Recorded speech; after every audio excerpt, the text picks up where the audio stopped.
Bhoot FM. The night comes alive with Graminphone.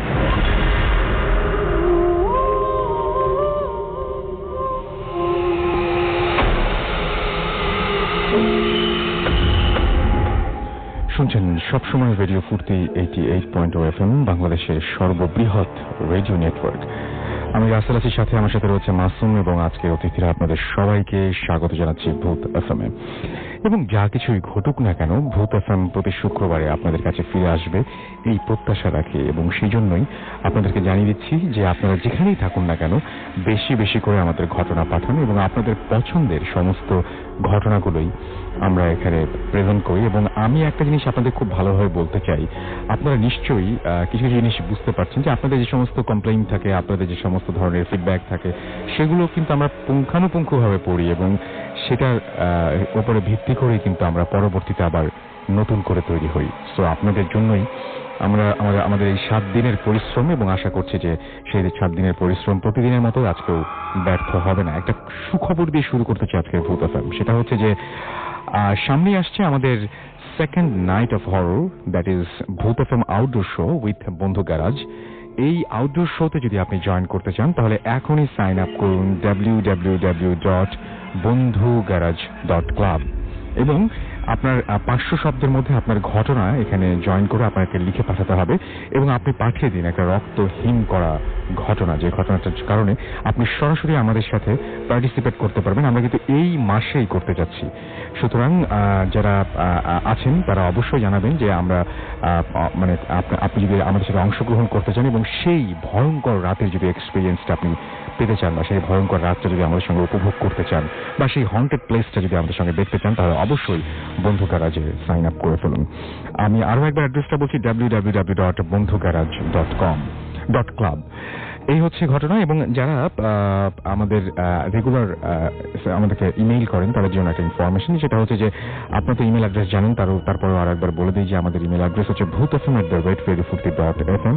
জানিয়ে দিতে পারেন যে আপনার এলাকায়, বিশেষ করে ঢাকাবাসীর প্রতি আমরা যদি আমরা জানি না যে আসলে কতদূর যেতে পারবো এখন। সো ঢাকায় যারা রয়েছেন, ঢাকায় যদি কোনো এরকম হন্টেড বাড়ির খবর আপনারা জানেন, কোনো একটা জায়গার খবর আপনারা জানেন, ঢাকায় যারা অবস্থান করছেন, ধানমন্ডি হোক, মিরপুর হোক, পুরান ঢাকা হোক, বা যে কোনো জায়গা হতে পারে, সেখানে যদি কোনো বাড়ি বা কোনো জায়গার কথা আপনাদের জানা থাকে, অবশ্যই এই উইকের মধ্যে আমাদেরকে জানিয়ে দিন যে কোথায় আমরা যেতে পারি এবং কার বাসা হন্টেড, সেই বাসা থেকে আমরা আমাদের শো করতে পারি কিনা। যাই হোক, শুরুতে জানিয়ে দিই কিভাবে আমাদের SMS করবেন। আমাদের SMS করতে হলে মোবাইলের মেসেজ অপশনে গিয়ে টাইপ করতে হবে ফুর্তি, FOORTI ফুর্তি, স্পেস দিয়ে লিখতে হবে আপনার নাম, স্পেস দিয়ে আপনার মেসেজ পাঠিয়ে দিতে হবে 9840 নম্বরে। যদি আমাদের ইমেইল করতে চান, আমাদের ইমেল অ্যাড্রেস হচ্ছে bhootfm@radiofurti.fm। আর আমাদের সাথে যদি আপনি ফেসবুকে কানেক্টেড থাকতে চান, তাহলে আমাদের অ্যাড্রেসটি হচ্ছে www.facebook.com/radio.furti এবং www.facebook.com/bhootfm.russell RUSSELL। যাই হোক, অনেক কথা হলো। এখন যেটা করতে হবে সেটা হচ্ছে ঘটনায় চলে যাবো, এবং আমাদের এইখানে আজকে যিনি ঘটনা বলবেন, আমি খুবই লাকি যে যারা বাংলাদেশের বাইরে থাকেন তারা কতটা ভালোবাসেন ভূত এফএম, যখন দেশে আসেন এই ব্যস্ততার মাঝখানেও সময় বের করে আমাদের জন্য কিছুটা সময় তুলে রাখেন। তো এই জন্য আমি অনেক অনেক ধন্যবাদ জানাচ্ছি আমাদের আজকের প্রথম অতিথিকে, এবং তিনি থাকেন মিডল ইস্টে, এবং তিনি সেখানেই বড় হয়েছেন, সেখানকারই মানুষ, এবং তার ঢাকায় একটা পৈতৃক বাড়ি রয়েছে। সেই বাড়িটা যদিও হন্টেড এখন, এবং সেটা নিয়েও কথা হবে। তো উনি এখন কিন্তু সেই বাড়িতে ওঠেননি, উঠেছেন অন্য একটা জায়গায়, এবং সেই বিষয় নিয়ে উনি কথা বলবেন, এবং সেই সাথে আমরা তিনি যেখানে থাকেন সেখানকারও কিছু ঘটনা জানবো। এবং সবচেয়ে মজার ব্যাপার হচ্ছে যে তাকে শোনার জন্য তার যেখান থেকে তিনি এসছেন, মিডল ইস্টে তার যে সমস্ত বন্ধু বান্ধব আছেন আরবে, যেখানে যারা রয়েছেন তারাও এখন শুনছেন ফুর্তি অ্যাপ ইউজ করে, এবং পৃথিবীর আরো বিভিন্ন জায়গা থেকে তার বন্ধু বান্ধবরা শুনছেন।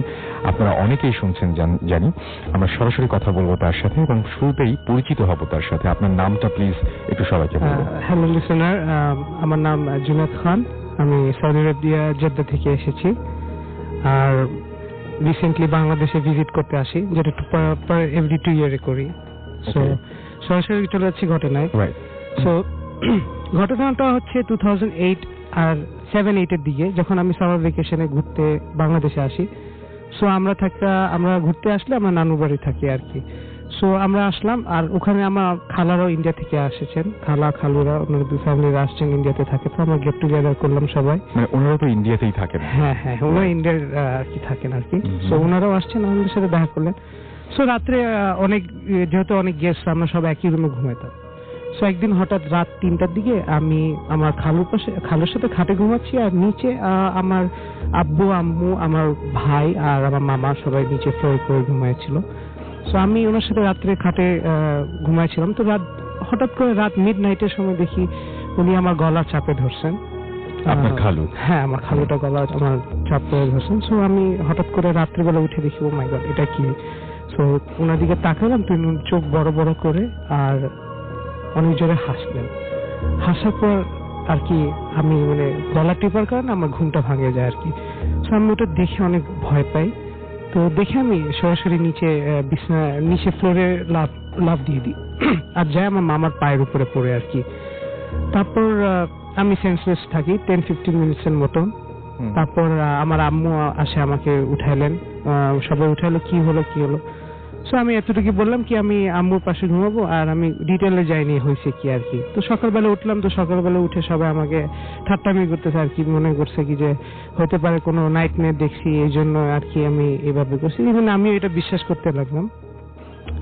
তো তার ঠিক 1 সপ্তাহ পর আমার খালুর ফ্লাইট থাকে, উনি কলকাতায় থাকেন আর কি। 1 সপ্তাহ পর উনি কলকাতার ফ্লাইট থাকে ওনার বাসায়। সো খালা থাকে 1 সপ্তাহ উনি নানানদের সাথে টাইম স্পেন্ড করার জন্য। তো আমি আর কি খেলতেছিলাম আর কি, ওনার ফ্লাইট উনি যেদিন গেছেন ওই দিন দুপুরবেলা আমি খেলতেছি। তো আমাকে খালা ডাকে বলে, জুনায়েদ এদিকে আসো। আমি গেলাম, যাওয়ার পর আমাকে বললেন কি, তুমি যে জিনিসটা দেখছো জুনায়েদ রাত্রেবেলা, ওটা কিন্তু সত্য। আমি বললাম কি, আমি তো কিছু বুঝতেছি না, তুমি ছোট ছিলাম, এত বুঝতাম না। তো আমি বললাম আপনি আপনার কথাটা বুঝিনি আর কি সঠিকভাবে। তো খালা বললেন কি, তোমার বাসা যারা বড়রা আছে ওদেরকে ডাকো। তো আমি আমার আম্মু আমার নানা নানি সবাই ডাকলাম আর কি। তো ওনারা আসলেন, আসার পর ওনাদেরকে বললো কি, জুনায়েদ যেটা রাত্রে শেষ করছিল ওটা কিন্তু অনেক সত্য। আচ্ছা। তারপর তো ব্যাপারটা আর কি আমরা বুঝলাম। তো উনি কাহিনীটা বললো, এটা হচ্ছে কলকাতায় কাহিনী যেটা হয়েছে আর কি, সেটাই মূল ঘটনা আর কি, যেখান থেকে স্টার্ট হয় আর কি। সো খালু একদিন মিষ্টির দোকানে যায় আর কি। এটা ইন্ডিয়া খুব ফেমাস মিষ্টির দোকান, প্রত্যেকটা ব্রাঞ্চ এদের প্রত্যেকটা সিটিতে, দিল্লি, বম্বে, চেইন শপ আর কি বলা যায়। এটা খুব ভালো একটা চেইন শপ, ওদের অনেক ফ্র্যাঞ্চাইজ আছে ওয়ার্ল্ড ওয়াইড। সো ওখানে গেলেন, তো যাওয়ার পর বসলেন, মানে 2টা চেয়ার থাকে। আপনারা সবাই জানেন সাধারণত কি যে মিষ্টির দোকানে জিনের অনেক বড় একটা ইম্প্যাক্ট থাকে আর কি, যেটা সাধারণত বলে। আমরা কিন্তু ভূত এফএম এর আগে এরকম ধরনের ঘটনা বলেছি, পুরান ঢাকা বা বিভিন্ন জায়গায় এরকম আছে। আর সবচেয়ে অবাক ব্যাপার যেটা রাসেল ভাই, যে মিষ্টির দোকানটা রাত যদি সারাদিনে কোনো সেল না করতো, রাত 3টা পর্যন্ত খোলা থাকতো আর কি। কে আসতো মিষ্টির দোকানে, কে টাকা রেখে যেত, কে মিষ্টি নিয়ে যেত, মিষ্টি শেষ হয়ে যাচ্ছে দেখতেছে চোখের সামনে, দারোয়ানরা দেখতো। বাট ওখানকার ওনারা কিছু করে না, যেহেতু বিজনেস ওটা একটু বেশি একটু অ্যাভয়েড করতো আর কি। তো এরকম অনেক মানে মিষ্টির দোকান রিলেটেড অনেক আছে আর কি। তারপর আর কি আমার খালু, তো ওখানে 2টা চেয়ার থাকতো, আপনি অনেক সময় নোটিস করবেন, চেয়ারটা ছিল বাথরুমের পাশে, স্টাফ বাথরুমদের যারা। আমি আবারও বলছি, বাথরুমের পাশে কিন্তু চেয়ারটা ছিল, এটা কিন্তু মানে এটা একটা অবাক ব্যাপার। তো খালু কি হলো জানি না, উনি ওই চেয়ারে গিয়ে বসলেন আর কি ওই দিন। তো বসার পর 10-15 মিনিট বসলেন, তো হঠাৎ করে 2-3টা স্টাফ মেম্বার আসে, উঠালো ওনাকে, ওরা এখানে উঠেন, এখানে খুব খারাপ জায়গা, এখানে বসা নিষেধ লোকাল মানুষদের। উনি বলেন লোকাল মানুষদের হলে চেয়ার এখানে রাখছেন কিসের জন্য? কিছু বলে না ওরা, বলে আপনি বাসায় যান।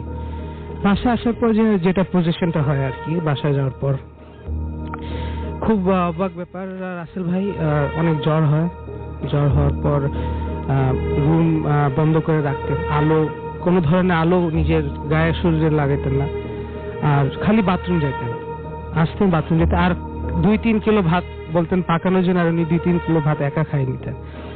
সো ব্যাপারটা দেখে 2-3 দিন দেখছে 2-3 কিলো চালের ভাত খাওয়া কিন্তু অনেক কঠিন। সো এটা 1 কিলো খেলে একটা কথা ছিল, সেটাই 2-3 কিলো ইটস নট নরমাল, 10 জনের খাবার উনি খাচ্ছেন। এটা খুবই একটা উইয়ার্ড ব্যাপার।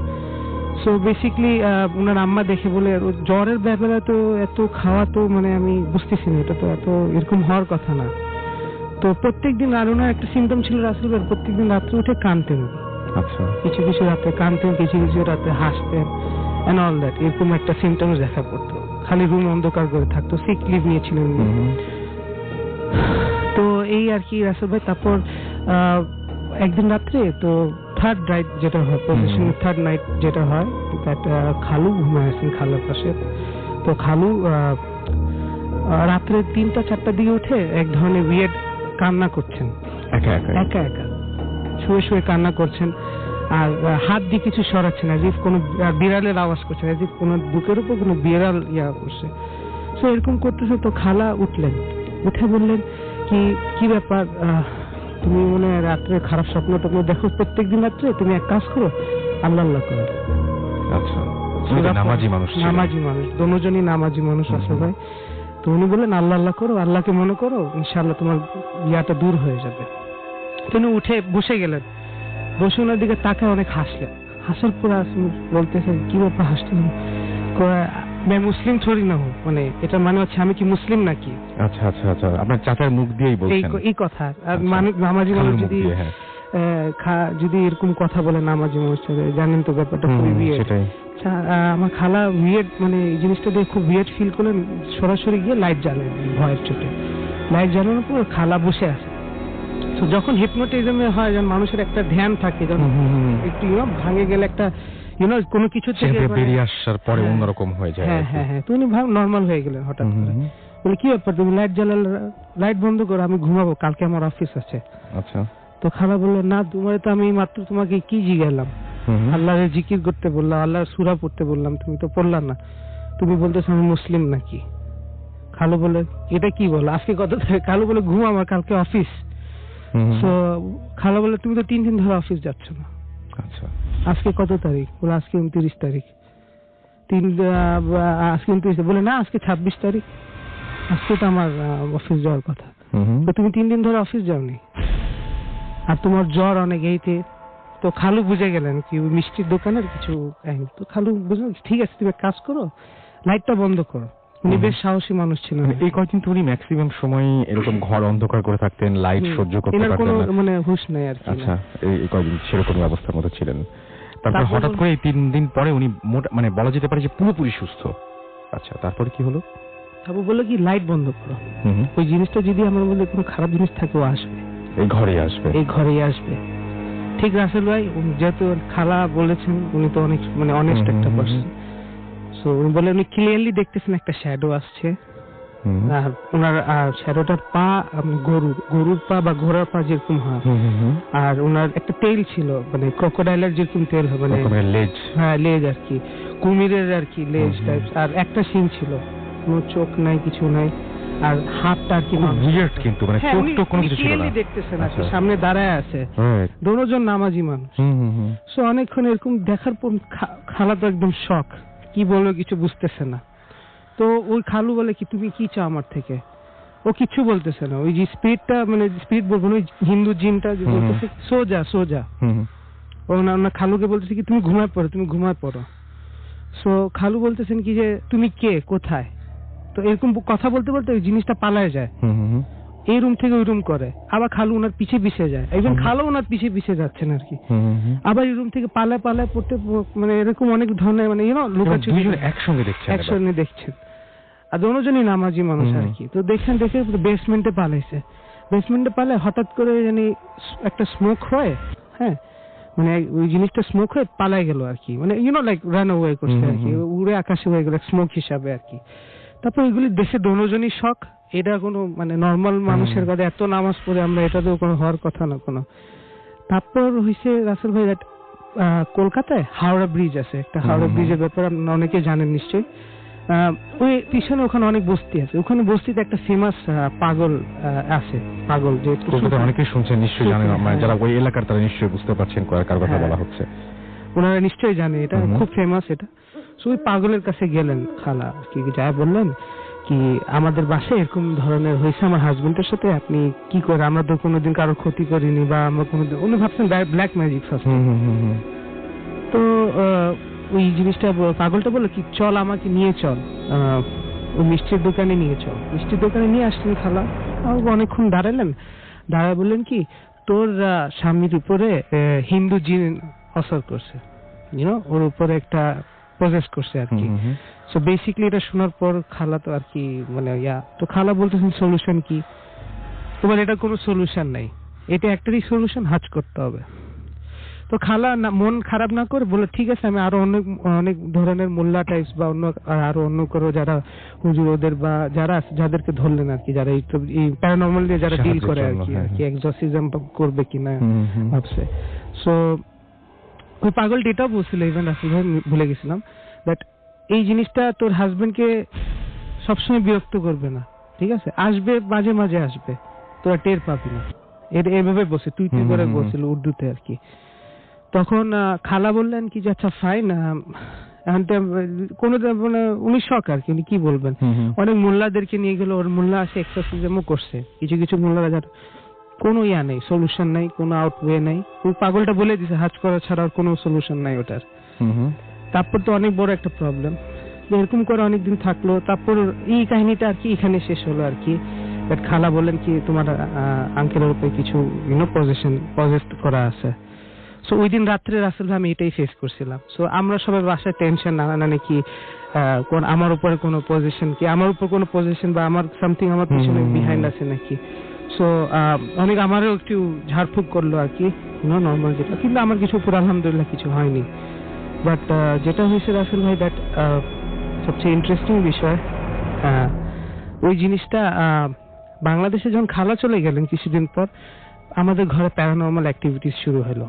তার মানে ওই জিনিসটা এখানে, হ্যাঁ ওই জিনিসটা আর কি মাইগ্রেট করে, যেটা খুব একটা উইয়ার্ড বিষয়, আমি তো বিশ্বাস করতে চাচ্ছিলাম না, বাট এটা কিন্তু যতক্ষণ নিজের বুড়া নানানিরা দেখছেন তো অবভিয়াসলি কিছু রিয়েলি মিন করে দেখছেন।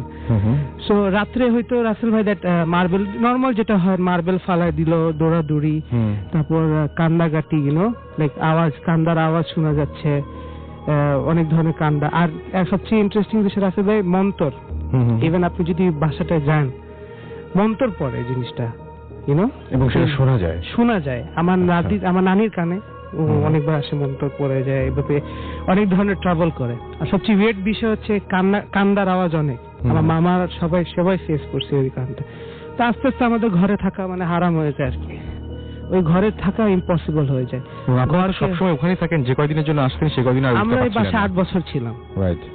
ওনা খালু যাওয়ার পর থেকে এই কাহিনী হলো। তো যখন এই প্যারানর্মাল হইতো তখন আমরা ভাবছিলাম খালাকে একটু ফোন করে জানাই।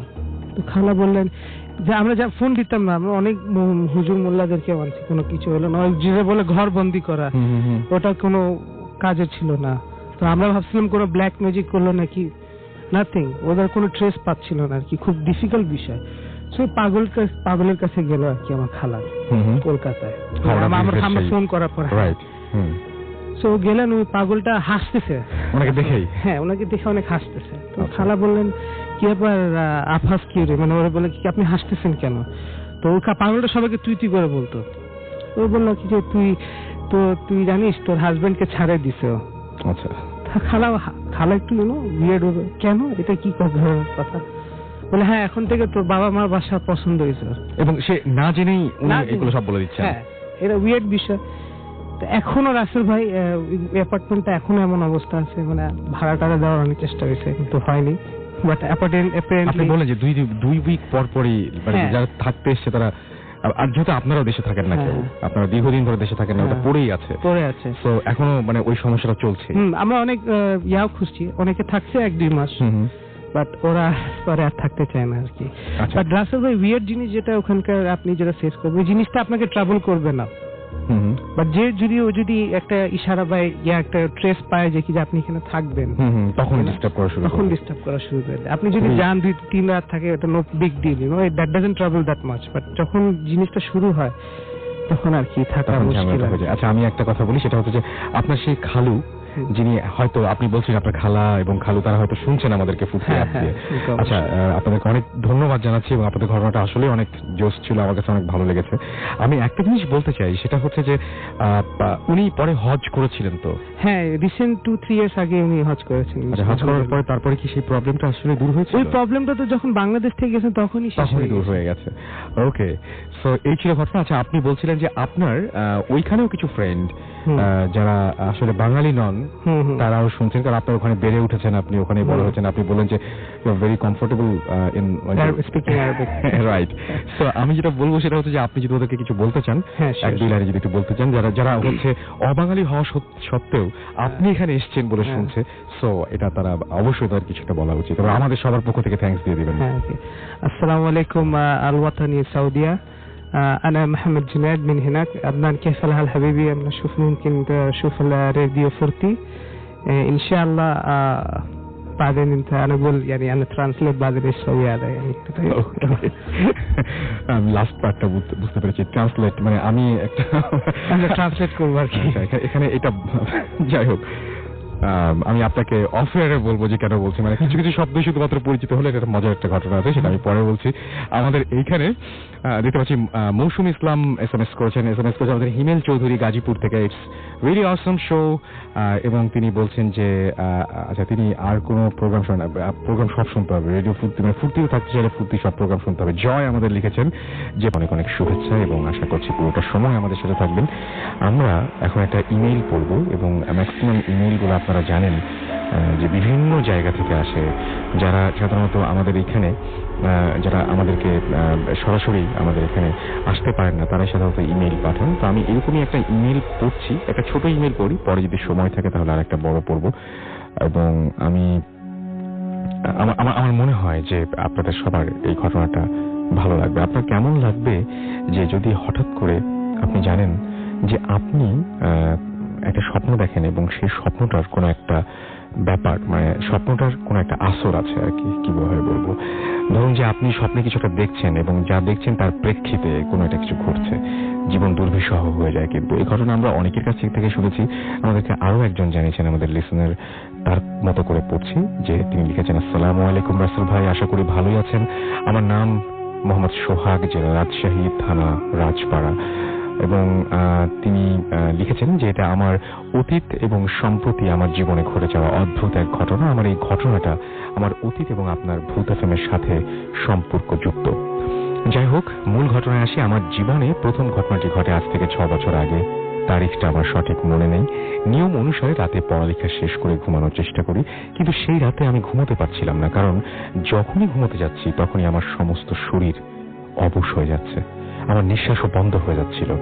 রাত 12টা থেকে 3টা পর্যন্ত আমি এক মুহূর্ত ঘুমাতে পারিনি। আমি যখন ঘুমোতে যাচ্ছি তখনই আমার মনে হচ্ছে যে কালো একটা ছায়া মানুষ আকৃতির আমার বুকের উপর চেপে বসে আমার সমস্ত শরীর অবশ করে দিচ্ছে, এবং আমার বুকের উপর চেপে বসার কারণে আমার দম বন্ধ হয়ে যাচ্ছিল, যার কারণে আমি কোনো মতেই সেই রাতে ঘুমাতে পারিনি। আনুমানিক রাত 3টা হবে। হঠাৎ আমি ভয়ে চমকে উঠে পড়ি। ভয় পাওয়ার কারণ হলো আমার চাচাতো ভাই আমাদের বাসায় এসে খুবই জোরে জোরে আমার আব্বুকে ডাকছে। সর্বপ্রথম আমি তাকে জিজ্ঞেস করি কি হয়েছে। সে তখন কাঁদতে কাঁদতে বলে তার বাবা মারা গিয়েছে। আমি স্তব্ধ হয়ে গিয়েছিলাম, কারণ যে চাচা মারা গিয়েছেন তিনি ছিলেন আমাদের বংশের সবার বড়। প্রকৃতির নিয়ম ভেবে স্বাভাবিকভাবেই লাশের দাফন সম্পন্ন করলাম। তারপর যে যার মতো জীবন পরিচালনা করছে, কিন্তু হঠাৎ ধাক্কা খেলাম ঠিক 2 বছর পরে 2011 সালে 6 ডিসেম্বর রাতে। আমি আগের মতোই একই কারণে একইভাবে ঘুমোতে পারছিলাম না। সত্যি বলতে সেই সময় আমার আগের কোনো কিছুই মনে পড়েনি। রাত 12টা থেকে 15 মিনিটে আমার ফোনে একটা কল আসে। যেটা ছিল আমার মেজো চাচার ছেলে, এবং আমার চাচাতো ভাই আমার থেকে মাত্র 2 বছরের বড়, যে কারণে আমরা ছিলাম বন্ধুর মতো। তাই মাঝে মাঝে রাতে ফোনে কথা বলতাম। আমি ফোন রিসিভ করা মাত্রই কেঁদে কেঁদে আমাকে বলল বাবা মারা গিয়েছে। তখন আমি অনেক ভয় পাই। আমার অতীত মনে পড়ে যায়, আমি হিসাব মিলাতে পারি না। প্রথম সেই রাতে আমার অদ্ভুত কিছু ঘটেছিল। সেই রাতে আমার বড় চাচা মারা গিয়েছিল। আবার দ্বিতীয় ঘটনা যখন ঘটে তখন আমার মেজো চাচা মারা গেলেন। ঠিক 8 মাস পরে আমার সাথে তৃতীয়বারের মতো একই ঘটনা ঘটল। আমার চাচি সেদিন মারা গিয়েছিলেন। আমি আজও পর্যন্ত এর ব্যাখ্যা খুঁজে পাইনি, কি কারণে ওনারা মারা যাওয়ার আগে আমার সাথে এমনটা হয়। সম্প্রতি কাজের জন্য আমাকে গাজীপুর থাকতে হয়। আগে বলে রাখা ভালো যে আমি ভূত এফএমের বড় মাপের একজন শ্রোতা ভক্ত, এবং বড় কোনো সমস্যা না থাকলে আমি ভূত এফএমের একটি পর্ব মিস করি না। কিন্তু এখন আমার সাথে যা ঘটছে বা যা হলো তা আমি ভূত এফএম শুনি, ঠিক তখন আমার অতীতের মতোই সমস্ত শরীর অবশ হয়ে যায়, আমার নিঃশ্বাস বন্ধ হয়ে যায়। অনেক কষ্ট করে নিজেকে নিয়ন্ত্রণ করি, কিন্তু এখন আর আমার আপন কেউ মারা যায় না। তাহলে আমার প্রশ্ন, কেনই বা এমনটা হবে? এবং এই ঘটনা তিনি লিখেছেন এবং সবার সুস্থতা কামনা করে তিনি শেষ করেছেন এবং তিনি আসলে এর কোনো ব্যাখ্যা পাননি। অনেকে আছে এরকম যে অনেকে সেন্স করতে পারেন অনেক কিছু। তো আমি বলছিলাম স্বপ্নের কথা, স্বপ্ন তো এরকম হয়, বাট স্বপ্নের ঘটনা আমরা শুনিয়েছি, কিন্তু একদম সরাসরি আপনি কোনো কিছু ফিল করতে পারছেন এবং ঠিক তাৎক্ষণিকভাবে, মানে আমার কয়েকদিন ধরে খারাপ লাগছে, কি যেন একটা ঘটবে, ঘটে গেল, সেটা বড় ব্যাপার না। কিন্তু আমার যেই মুহূর্তে মনে হলো যে খারাপ কিছু একটা ঘটতে পারে, তার কিছুক্ষণ পরে আপনি যদি তার রেজাল্ট পান, তাহলে জীবনটা কিন্তু দুর্বিষহ হয়ে যাবে এবং আপনার প্রথমে যে কথাটা মনে হবে যে এত থাকতে আমার কাছে কেন, রাইট? তো এই ঘটনাটা আমি বুঝতেই পারছি যে উনি সোহাগ অনেক খারাপ একটা সময়ের মধ্যে আছেন এবং আশা করছি আপনিও মানে সেই সময় মানে সেই সংকট কাটিয়ে উঠেছেন। বলছেন যে এখন আপনার আপন কেউ মারা যায় না, কিন্তু যে ফিলিংটা, এটা যে কত দুর্বিষহ হতে পারে সেটা বুঝতেই পারছি। যাই হোক, আমরা চলে যাব আমাদের পরবর্তী অতিথির কাছে। আপনার নামটা একটু প্লিজ বলবেন। হ্যালো লিসেনার্স, আমি সাব্বির হোসেন ফ্রম মগবাজার। আপনার ঘটনাটা শুনি আমরা। তো বেসিক্যালি ঘটনাটা আমার বড় ভাইয়ের সাথে ঘটে মালয়েশিয়াতে। জি। 4 বছর আগে। উনি একজন ইলেকট্রিশিয়ান। আচ্ছা। তো মালয়েশিয়াতে বিভিন্ন সিটিতে কাজ করতেন। একবার আমাদের কাজ পড়ে মালয়েশিয়ার কুয়ালালামপুর থেকে খুব দূরে একটা জায়গাতে। তো ওখানে প্রায় 8-9টার মতো বিল্ডিং ছিল, একটা প্রজেক্ট। তো ওনারা বিভিন্ন দেশের 10-12 জন ইলেকট্রিশিয়ান ছিলেন। তো ওনারা যে বিল্ডিংটাতে থাকতেন, ওনাদের কলিগদের একটা কমপ্লেন ছিল, মানে কিছু কলিগদের, যে ওখানে ওনারা মানে উপরের ফ্লোর থেকে কোন একটা শব্দ পান। আচ্ছা। শব্দ পান। তো সবাই শুনে নেই, যেহেতু ব্যাপারটা ওনারা তেমন ভাবে কেয়ারে নেয়নি। তো ওনারা যে ফ্লোরে থাকতেন, ওই ফ্লোরের কাজ শুরু হতে ওনারা সবাই শিফট করে উপরের ফ্লোরে শিফট করার পরে সারাদিন কাজটা শেষ, রাত্রে যখন ঘুমাতে গেছেন, তো হঠাৎ আমার ভাইয়ার ঘুম ভাঙে ওনার কলিগের ডাকে। তো উনি তাকায় যেটা দেখেন যে দরজার সামনে একটা মেয়ে দাঁড়ায় আছে। আচ্ছা। মেয়েটা 18-20 বছরের হবে, মালয়েশিয়ান ট্রেডিশনাল ড্রেস পরা। তার চোখগুলো মানে একদম লাল, কোটের ভিতর ঢুকে আছে এরকম। আর মেয়েটা তাকে মানে কি যেন খুঁজতেছে এবং তার ফেসের একটা সাইড সম্পূর্ণ মানে পুরা ঝলসানো। তো উনি ওই মেয়েটা কি যেন মানে খুঁজতেছে তাকে। তো একটা পর্যায়ে ওই মেয়েটার চোখ পড়ে একটা বাঙালি ছেলে, ছদ্মনাম বলতেছি আমি, রফিকের দিকে। তো ওই রফিকের দিকে তাকায় মেয়েটা মানে কি যেন বিড়বিড় করে বলতেছে আর হাসতেছে খুব। তো যখন এরকম সিচুয়েশন, ভাইয়াদের মধ্যে একজন ছিলেন ইন্দোনেশিয়ার একটা ছেলে ছিল। তো সে একটা সূরা পড়ে জোরে জোরে হাতে তালি দিল। তো হাতে তালি দেওয়ার পরে মানে মেয়েটা কিছুক্ষণের মধ্যে মানে হাসি থামায় দেয় এবং পরে আস্তে আস্তে ওই জায়গাটা ছেড়ে চলে যায়। তো দেন ওনাদের কলিগ বলে যে তোমরা আজকে রাত্রের মধ্যে আর কেউ রুমের বাইরে যাও না। তো এটা নিয়ে ওনারা কথাবার্তা বলতেছেন যে কি দেখলাম। কিছুক্ষণ পরে মেয়েটা আবার ব্যাক করে আইসা আগের জায়গা থেকে একটু দূরে দাঁড়ায় বলতেছে, মানে আগের জায়গা থেকে একটু দূরে দাঁড়ায় তাকায় আছে একদম স্ট্রেট রফিকের দিকে। এবার কিছু বলতেছে না। তো অনেকক্ষণ তাকায় থাকার পরে মেয়েটা একাই চলে যাওয়ার পরে এই হলো ফার্স্ট দিনের ঘটনা। তো তারপরে সকালবেলা যখন বস আসে, ভাইয়ারা সবাই বসের কাছে ঘটনাটা শেয়ার করে যে আমরা কালকে রাত্রে এমন কিছু একটা দেখছি। তো দেন বস বলে যে ঠিক আছে, আমি এখানকার যে লোকাল যে মাওলানা আছে তার থেকে দেখতেছি কি ব্যবস্থা নেওয়া যায়, তোমরা এই ব্যাপারটা কারোর সাথে শেয়ার করো না। তো এটা গেল ওদিনকার সারাদিন কাজকর্ম করার পরে রাত্রেবেলা যখন ওনারা মানে ঘুমাইতে যায়। তো এর আগে মানে রফিক ফ্রেশ হওয়ার জন্য যাবে। তো ওনারা যে ফ্লোরে থাকতেন ওই ফ্লোরের ওয়াশরুমটা বিজি ছিল। তো এই জন্য রফিক মানে উপরের ফ্লোরের ওয়াশরুমটা ইউজ করতে চায়। তো দেন ভাইয়ারা বলে যে না, যাওয়ার প্রয়োজন নেই, কারণ এমনি কালকে একটা ঘটনা ঘটছে। তারপরে রফিক বলে যে না, আমি গ্রামের ছেলে, প্রবলেম হবে না, সমস্যা নেই, যাই। তো যাওয়ার পরে প্রায় 1 ঘন্টার মতো হয়ে গেছে, ওর কোনো খবর নেই। তো দেন ভাইয়ারা 2-3 জন মিলে উপরে যায় দেখে যেটা যে রফিক একটা সাইডে দাঁড়ায় আছে, বাইরের দিকে তাকায় কি যেন দেখতেছে। তো দেন মানে ডাক দেয় যে রফিক, এরকম ডাক দেওয়ার পরে হঠাৎ করে সে জাস্ট কি মানে তার পুরো ঘাটটা ভাইয়াদের দিকে টার্ন করলো, টার্ন করে মানে খুব জোরে জোরে হাসতেছে।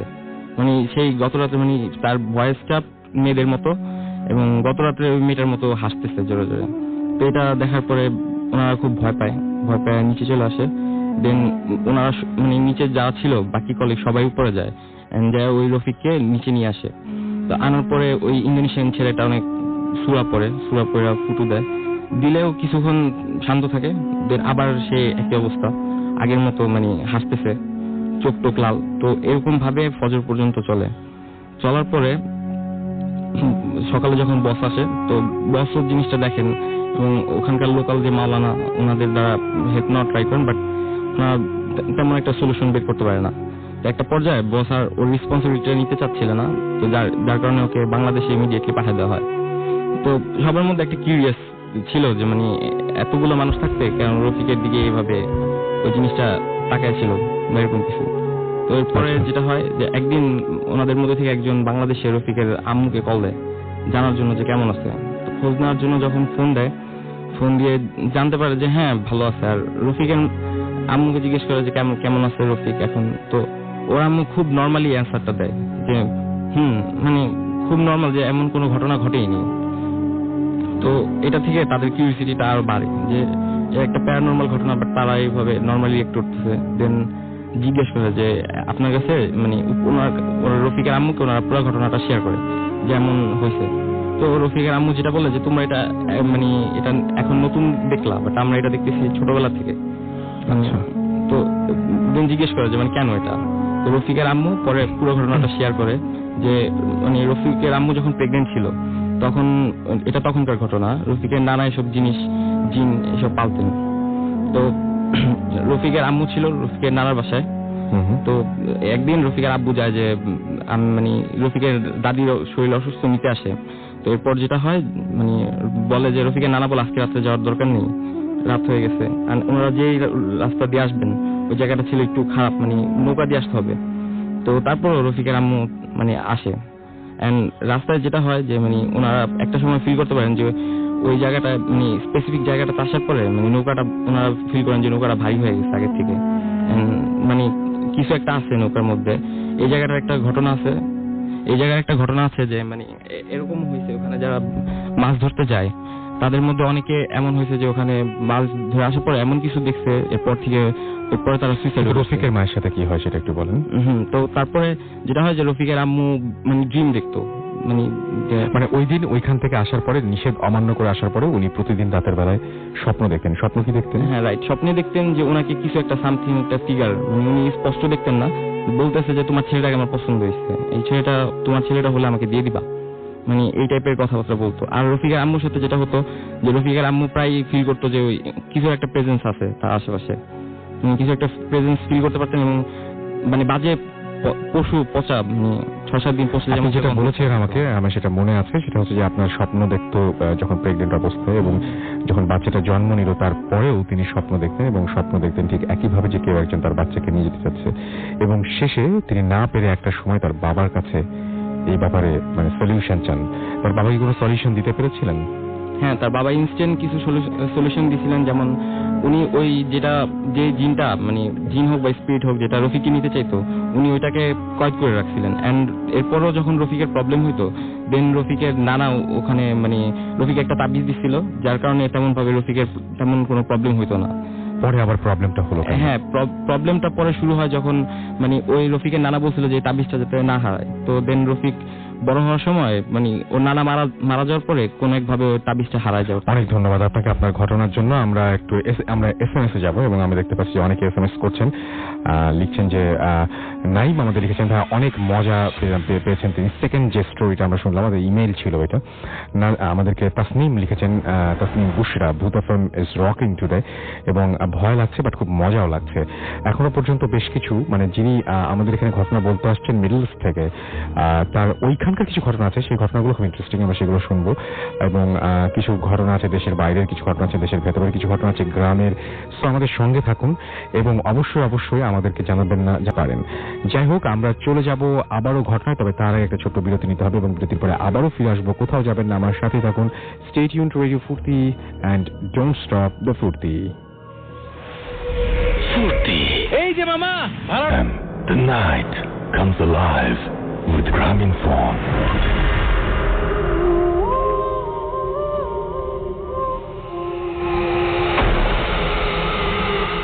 Yes, the night comes alive with Gramophone. শুনছেন সবসময় রেডিও ফুর্তি আমি রাসেল আছি সাথে, আমার সাথে রয়েছে মাসুম এবং আজকের অতিথিরা।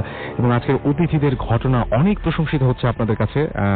মানে আমি অনেক বেশি থ্যাঙ্কফুল ওনাদের কাছে যে ওনারা এত কষ্ট করে এসেছেন, বিশেষ করে যারা ঢাকার বাইরে থেকে আসেন এবং বিশেষ করে যারা দূর দূরান্ত থেকে আসেন। ঢাকার বাইরে থেকেও কিন্তু অনেকে এর মধ্যেও আসার চেষ্টা করেছিলেন। যাই হোক, আমার মনে হয় যে আমি একটা খবর আপনাদের জানিয়ে দিই। সেটা হচ্ছে যে সামনেই আছে আমাদের second night of horror, that is ভূত এফএম আউটডোর শো উইথ বন্ধু গ্যারাজ। অ্যান্ড এই আউটডোর শোতে যদি আপনি জয়েন করতে চান তাহলে আপনাকে এখন সাইন আপ করতে হবে www.bondhugarage.club এবং আপনি 500 শব্দের মধ্যে একটা ঘটনা লিখে পাঠিয়ে দিন, যে ঘটনাটা হতে হবে রক্তহীন করা। তাহলে আপনি হতে হবেন সেই মানে বন্ধু গ্যারাজের একজন, যিনি আমাদের সাথে যেদিন আমরা আউটডোর শো করবো কোনো একটা হন্টেড প্লেস থেকে সেখানে যাবেন, সবকিছু ঘুরে দেখবেন। এবং এর আগের বার আমরা যখন কক্সবাজার গিয়েছিলাম তখন আমাদের সঙ্গে বন্ধু গ্যারাজের সদস্যরা ছিল, তারা ঘটনা বলছেন, আপনারাও শুনেছেন, এবং এইবারও তার ব্যতিক্রম হবে না। সুতরাং অবশ্যই অবশ্যই অবশ্যই অবশ্যই সাইন আপ করতে ভুলবেন না। অ্যান্ড আমরা চাই যে আপনাদের কাছে ভালো ঘটনা আসুক এবং আপনাদের সবাইকে নিয়ে একটা এরকম ভয়ঙ্কর রাত কাটাতে। আমি এখন আমার পুরোপুরি কক্সবাজারের কথা মনে আসছে এবং মনে আসতে নিয়েই মনে হচ্ছে যে আমরা অনেক এনজয় করেছিলাম, অনেক ভয়ঙ্কর ভয়ঙ্কর প্লেস দেখেছিলাম।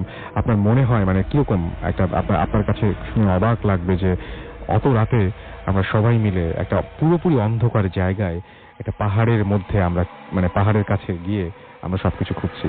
এবং আপনার বন্ধু গ্যারেজে যারা আছেন তারা আপনাদের অন্যান্য যে যারা গিয়েছিলেন সেখানে তাদের কাছে জিজ্ঞেস করতে পারেন, তাদের সেই এক্সপিরিয়েন্স গুলো জেনে নিতে পারেন। আমি এত কিছু বলতে চাই না, এটা সেটা বলার মতো জায়গাও না, বাট আমি আশা করছি আপনারা এবারও গতবারের মতো রেসপন্স করবেন। আমরা চলে যাচ্ছি আমাদের প্রথম অতিথির কাছে।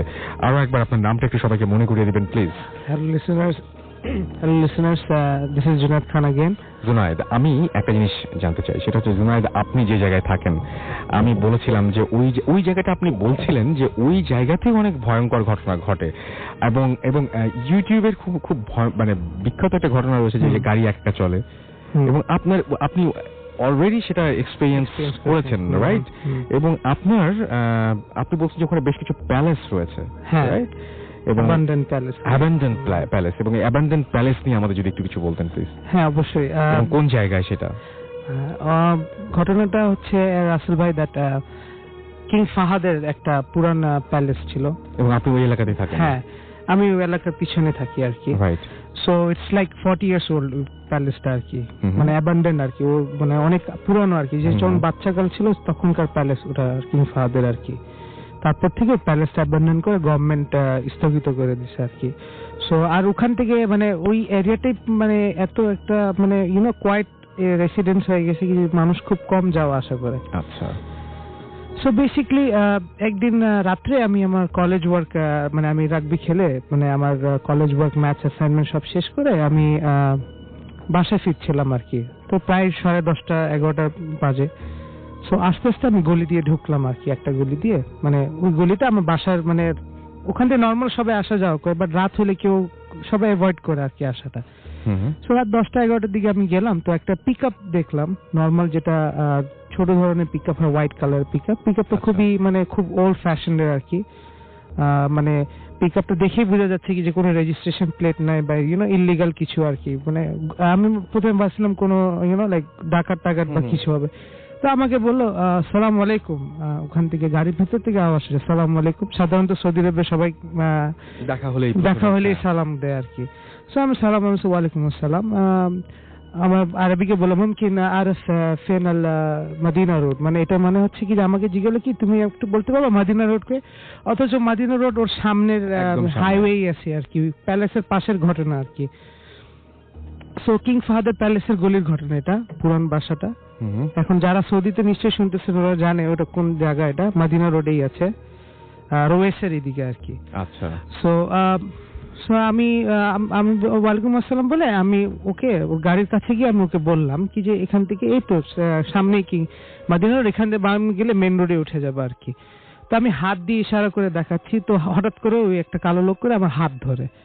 ওকে, সো আমি একটু ভয় পাই, আমার কাছে ডাকাত আমি তো প্যারানর্মাল কিছু ভাবিনি, এটা অ্যান্সার আমি পাইনি এখন আর কি, হতে পারে বাট সো আমার হাত ধরে, তো আমি হাত ধরে আমি তো ভাবছি শেষ, মানে প্রবাসী, একদম। টোপ পরে কালো চেহারা আফ্রিকানকার ওখানকার মানে এটা কিন্তু ভয়ে অন্য ভয় আছে, মানে হ্যাঁ বাট ইন্টারেস্টিং বিষয় পরে হবে আর কি, পরে শুনলে হবে। বুঝবে। মানে আপনি প্রথমে ভেবেছেন যে হয়তো খারাপ লোক, ডাকাতি ডাকাতিটাকে যায় বা হ্যাঁ। কিছু একটা, রাইট। So, ওখানকার ব্ল্যাক হয়তো অনেক মানে আফ্রিকান অনেক একটু ভায়োলেন্ট টাইপস, অ্যাগ্রেসিভ। সো আমি ধরে ওনার হাতটা ব্যাং করলাম জানলাতে আর কি। তো আমি হাতটা তো দেখলো 2-3 জন গাড়ি থেকে নামলো তোপ পরে আর কি। সো আমি ভাবলাম কোনো বদউই মানে আরবের ভিলেজাররা হবে আর কি।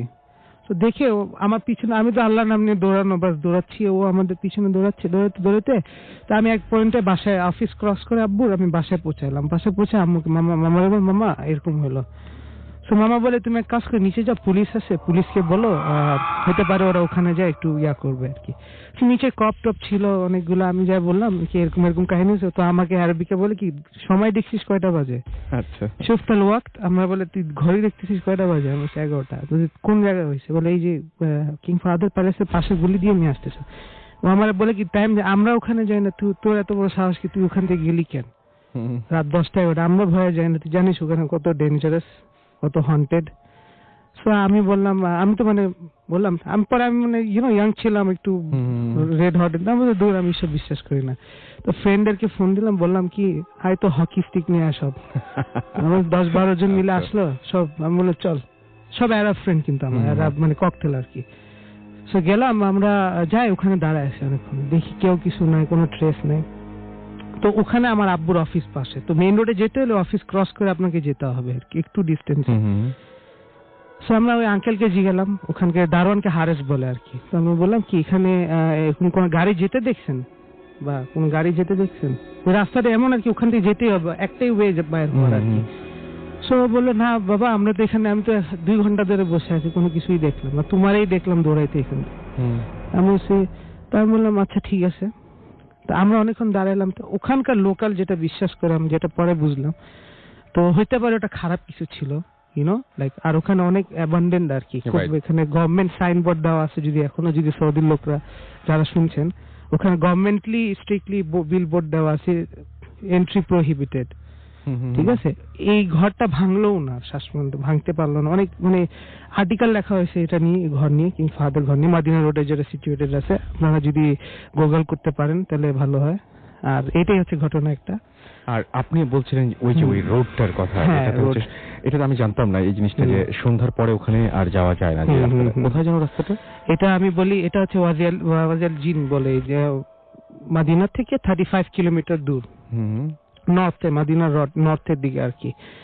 সো ওখানে হয় কি, গাড়ি ছাড়ে দিলে অটোমেটিক চলা শুরু হয়ে যায়। হ্যাঁ, এটা সবাই জানে। এবং আরো একজন এসেছিলেন, তিনি এই ঘটনা বলেছিলেন।